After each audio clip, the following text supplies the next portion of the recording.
நவராகவும் நீதிமானாக திகழ்பவர் சனி பகவான். பலருக்கும் சனி பகவான் என்றால் ஒருவித அச்ச உணர்வு ஏற்படுவதுண்டு.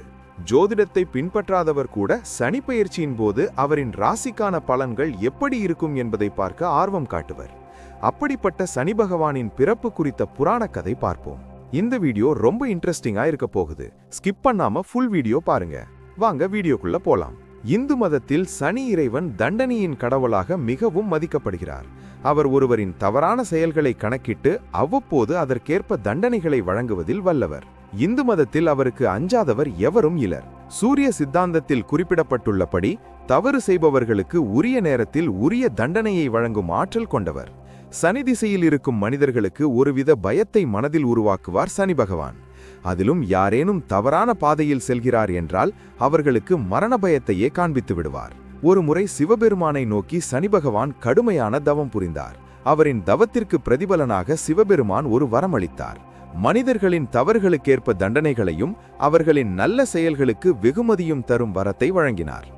அதேபோன்று கடவுளுக்கும் அசுரர்களுக்கும் தேவர்களுக்கும் அவரின் செயல்களுக்கேற்ப தண்டனையையும் பரிசையும் வழங்க சனி பகவானால் முடியும்.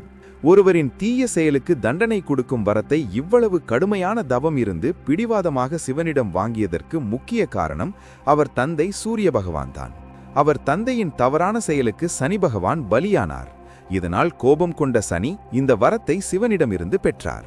தேவி சாயாதான் சூரிய பகவானின் மனைவியாவார். சனி பகவான் கர்ப்பத்தில் இருந்தபோது அவர் சிவபெருமான் மீது தீவிர பக்தியில் இருந்தார். தன் உடல், பொருள், ஆவி என அனைத்திலும் சிவபெருமானையே நினைத்துக் கொண்டிருந்ததால் அவர் தன் ஆரோக்கியத்தை பற்றி சிந்திக்க தவறிவிட்டார். இதனால் அவரின் ஆரோக்கியம் மோசமடைந்தது.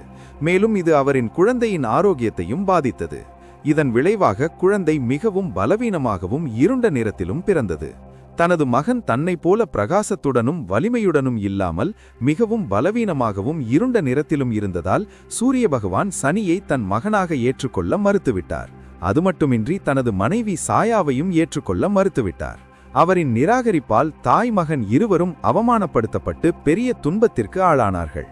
தனது தந்தைக்கு சமமான சக்தியையும் பார்வையையும் பெறுவதற்காக சனி தனது குழந்தை பருவத்தையும் இளமை பருவத்தையும் தியாகம் செய்து சிவபெருமானை நோக்கி கடுமையான தவம் செய்தார். அவரது மிகுந்த பக்தியும் நோக்கத்தால் ஈர்க்கப்பட்ட சிவன் அவருக்கு வரத்தை வழங்கினார். இதன் மூலம் அவர் தண்டனைகளையும் வெகுமதிகளையும் வழங்குவதற்கான உரிமையையும் அதிகாரத்தையும் பெற்றார். சனி பகவான் ஒரு தெய்வீக நிலையை அடைந்துவிட்டார். சூரிய சித்தாந்தத்தின்படி சனி பகவான் தீய காரியங்கள் செய்பவர்களின் மீது தனது துன்மார்க்க பார்வையை வீசும் நித்தியத்துவத்தை அடைந்தார்.